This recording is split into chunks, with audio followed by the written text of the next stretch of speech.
two issues I want to talk about. The first issue, inshallah, is that can a Muslim man go ahead and marry the second, third, or fourth without the permission of the first? That's something that I'm going to touch upon, inshallah. But I'm going to touch upon after the second issue. The second issue is that can a Muslim man actually go ahead and marry the second, third, or fourth at all? Is that possible for him, or even permissible for him in Islam? So let's touch upon that first, very quick and easy. Yes, it's completely allowed for the ideal just Muslim man to actually have 4 wives, yeah, or obviously it's up to you. You can have 1 or up to 4 wives. That's not a problem in Islam, yeah. But Allah subhanahu wa ta'ala goes on, because of course, unfortunately, certain men will look for loopholes in everything, unfortunately, and same with women. Certain women will look for loopholes in everything as well in Islam, to do obviously things which fulfill their sort of desires and not the command of Allah subhanahu wa ta'ala. So it goes both ways. Now, with regards to what I mentioned about marrying second, third, or fourth, yes, this Quran ayah mentioned it, of course, that you can marry a second, third, or fourth wife. However, let's look at the rest of the ayah, which is, subhanAllah, that Allah's mentioned that do justice, guys, do justice to your first wife first. Don't just go ahead and obviously have this ambition that you want to marry the second, third, or fourth without looking after the first. Okay, so I hope that makes sense, first of all. Now, by justice, what does it mean now? Yeah, because we're going to expand on this now. Does that mean only just providing for her financially and that's it? You can go ahead and, marry a second wife if you want? No, it doesn't mean that. What it means is, justice means complete justice. Yeah, Islam's all about fairness and justice. Any rule that we have, that Allah subhanahu wa ta'ala has brought down, and any rule that the Prophet has brought to us, of course, is in light of justice and fairness. Yes, so anything that we get from the Quran, etc., the Sunnah, Allah subhanahu wa ta'ala, and the Prophet sallallahu alaihi wasallam, of course, is going to be in line with these two things. So we need to wholeheartedly just accept it and move on it. That's it. It's no sort of big thing. Do you understand? Khalas. Anyway, so with regards to this, guys, look, of course you can marry them, but of course you need to understand that you need to do justice, guys, to your first wife. Do justice in what way? Money, financially, emotionally, physically. Intimate, guys, the intimate relationship between you and your wife, you need to have that needs to be maintained, etc., at all costs, 100%. That's one of the rights, of course, of the husband and wife. Yeah, simple. One of the main rights. Okay. Also, obviously, when it comes to her needs in terms of physical and all this emotional, now, generally speaking, obviously, when it comes to household duties, etc., they should be obviously, generally speaking, obviously, it's mainly the wife that does it. The men are usually obviously out at work. But when the husband is off, then of course, if the wife needs help in anything, then of course he should help out obviously whenever he can, whenever possible. Yeah. Now, it's one of them. I shouldn't really need to go into household chores and all this. I think this is a bit childish, to be honest, because unfortunately, yes, you do get men who are obviously, again, they're not clued on about Islam, what Islam says and all this, about helping the wife around the house. The Prophet did it and all this sort of thing. But of course, the wives need to also understand that if that both are doing their bit, make sure that obviously the husband and wife are doing their bit when it comes to household chores, when it comes to giving the husband space if and when he needs it, because of course the husband has everything on his head. The wife doesn't have everything on her head. The husband has everything on his head. Sometimes he needs his space in terms of rest, in terms of sleep, in terms of just going out, in terms of socially, just getting a bit out there, get a bit of fresh air, etc. Going out obviously with the boys or something. Same with the wife as well, where she needs to also have a break from the kids as well and from the chores. So I don't want to go into this because, of course, and if anyone's got any issues, just DM me, inshallah, and we'll talk about that. But anyway, the first issue, guys, yeah, so make sure you're doing justice to your wives. It's as simple as that. Then you can start thinking about the second, third, and fourth wife. Let's talk about the first issue that I mentioned now, about permission, about idhn, when it comes to you asking permission or needing to ask permission from the first wife going for the second, third, or fourth wife. Now, look, very simply, again, it comes to justice. You need to understand. So, as a Muslim man, as an ideal Muslim man, subhanAllah, we need to understand, guys, that look, if you're number one, obviously, there's no permission needed. That's the first thing. There is no permission at all in Islam needed to marry anyone else. There's no permission at all. So let's get that out the way as well. However, you need to understand that what comes, don't use that, because unfortunately, the reason why I mentioned this is because and the reason why I'm making this video is for those ignorant and those unknowledgeable men who have not learnt about Islam, they don't know about Islam, they've literally just found a sort of loophole that, yeah, I can go ahead and marry someone else, I don't need to tell my first wife and all this sort of thing. Guys, it don't work like that in Islam. Yeah, you're Muslim, we're Muslim, alhamdulillah. We need to stick according to our morals and our ideals in terms of our religion and our deen. Simple as. Everything else can go out the window, but of course our religion doesn't.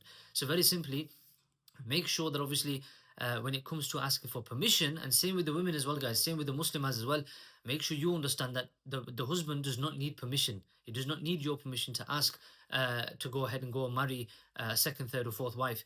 But that does not mean, yeah, I'm going to say it again, that does not mean it's a loophole to marry someone else. What you need to understand is that basically, look, there are certain conditions, there are certain rulings, there are certain sort of cases or scenarios that the husband may go out and seek another wife. There's so many different scenarios, which obviously you can't mention everything on here on TikTok, do you understand, a little video. But very simply, number one, the husband does not need permission. Number two, he needs to make sure if he's doing everything, for the first wife, and she's absolutely happy with him, he's absolutely happy with her, then of course, I would say ideally in this day and age, this is my own personal opinion, I would say stick to that one. Why? Because look, we live in a different time and age. We live in a different part of the world. Obviously, if you look at another part of the world, another Muslim country or other Muslim areas, for example, in the world, they have this concept, they have this culture of marrying 2, 3, and 4. Now, so of course, if you're going to do it there, that's absolutely fine. Do you understand? Because it's acceptable for people. It's acceptable for the wife and everything. It's more easier to sort of, go ahead with. But when it comes to the part of the world that we live in, for example, here in the UK, now, you need to understand that, of course, not everyone thinks the same. Now, when it comes to your wife, think about what she might feel or how she might feel, or think about the challenges that you might face as an ideal good Muslim husband, in terms of if you have two wives, are they both going to get along? Which is why obviously this is when it comes down to it, that obviously you need to then provide separate housing for them, etc. Do you understand? You need to look at everything, financially and everything. If you could do it, alhamdulillah, no problem. And if there's no major sort of issues that are going to come from it, alhamdulillah, do it, no problem. As long as obviously you're just and fair to all, that's not a problem. But there's issues that can arise, for example, like financially. If you're not financially well off, how are you going to provide for both of them? Can you just stick them both in one house and say, look, it's all good, happy families?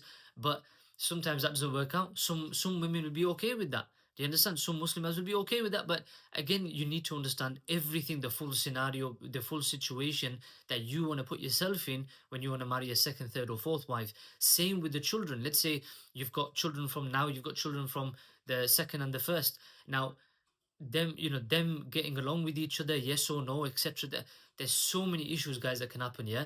So this one's just for my brothers, that make sure before you do any sort of decision like this, yeah, because this is it's not just something which will affect you. Yeah, this will affect literally everyone, meaning both sides, both families, both children, etc. as well, and both wives. So if you feel like everything will be fine and everything will be okay, go ahead with it, no problem.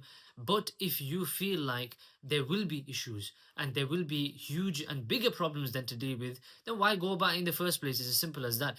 However, that said, with regards to the Muslim, like what sort of situations, I'll give you one example where, let's say, okay, I'll give you two examples.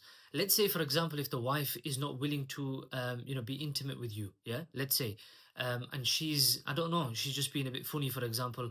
And like I said, I'm just giving you an example, yeah, it goes both ways. If the husband obviously is being funny as well, where he doesn't want to be intimate with the wife, then of course, it's that needs to be sorted out. Of course, same with obviously the one reason could be obviously to marry another wife is because the first wife is not giving him the sort of fulfilling his desires in terms of being intimate, yeah, with him.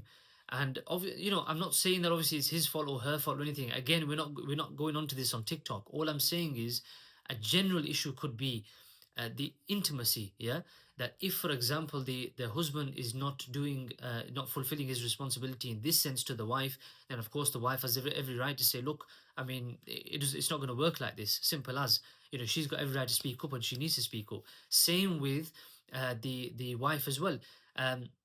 That if the wife is not willing, etc., and she's not, I don't know, she's too focused on other things, and she's not giving time for the husband in this sense as well, and so many other things, then of course that is also grounds for you to go and look for someone else. As long as you are a good, upright, good, ideal, alhamdulillah, Muslim husband, you're doing everything for her, and so much going on here, and you're thinking, look, I mean, it's not going to work out like this. Obviously, either you can just go and get a divorce, which is, I would say, yes, obviously that can happen, but in certain situations where you've got kids, etc., then that's not the easy route. However, that's one situation. The other situation could be that, let's say, if your first wife is struggling to have children, let's say she can't have kids, then I would say that's also not what I would say. That's also what the fuqaha have mentioned as well. That's also a justified cause as well to go ahead and look for a second wife, etc. as well. So there's so many cases, yeah, for my brothers and sisters. These cases are not so simple, do you understand, to deal with together. But you need to understand that there are cases out there where you can go and marry. The husband can go and marry without the permission of his wife, the first wife, to marry someone else. I'm talking, again, I'm going to say this, I'm talking about the ideal Muslim man. The ideal Muslim man who's actually given everything to his wife. Do you understand? Literally. To go ahead and marry a second, third, and fourth is absolute permissible without the permission of the first wife. Yeah, and of course, there are obviously there are issues and bigger issues that can happen, etc., which I've mentioned as well. That the Muslim man needs to have this responsibility and this thinking in his head that, look, if I'm going to go down this route, I need to be, sort of wary, and I need to sort of weigh my options. What's going on? I need to look at my surroundings if it's better for me to do this or not. Yeah, in the long run. Now, if it's not, then khalas, you leave it. Yeah, stick with your one wife. Alhamdulillah, khalas, finished, no problem. But if you feel that you need to go down this route, then of course gain advice. I would say, and this is my brothers 100%. Same with my sisters as well, guys. Gain advice when it comes to marital issues and stuff. Don't think that you can, if you think you can't resolve them yourself, number one, don't get any other people involved. Resolve them yourself, sit down yourself. If you can't resolve them with your husband or your spouse or your wife, etc., or your husband, go ahead and find someone else. Don't go looking at someone online. Go and look for a local Imam or something, a local scholar, a good Muslim scholar, inshallah, who will try and help you. Yeah. And obviously, if you have someone online, then, if you know someone personally or something who's an Imam, who's a scholar, etc., or an alim, an alima, from both sides, then of course, go ahead and consult them, inshallah. And yeah, so guys, I hope this is, again, it's a long video, it's 30 minutes, but inshallah ta'ala, guys, watch it to the full, repost it, guys, get it out there. I've tried to summarize as best as I can in a TikTok video, guys. You know that TikTok obviously is it's one of them where people's attention span as well is so small. Do you understand? So little, where if it's a couple of minutes, 2, 3, 4 minutes, and that, people switch off, even when it comes to Deen. So guys, like I said, I'm gonna request everyone, guys, this is a very important video. Like, repost, comment on it, inshallah. DM me, inshallah, guys, if you've got any issues, or sisters, if you've got some issues or something regarding what I've said or something, guys, DM, inshallah, no problem. Same with obviously the brothers. If marital issues, this, that, if you can't sort them out yourself, I don't mind obviously you coming and mentioning a few things here and there, inshallah, but get in touch with your local, inshallah, Imam, Mufti or something, inshallah, to add your alim, alima first, inshallah, before you go out and talk about any issues that you or your spouse may have, inshallah. Guys, I hope this has made it very clear, inshallah ta'ala. Assalamu alaikum.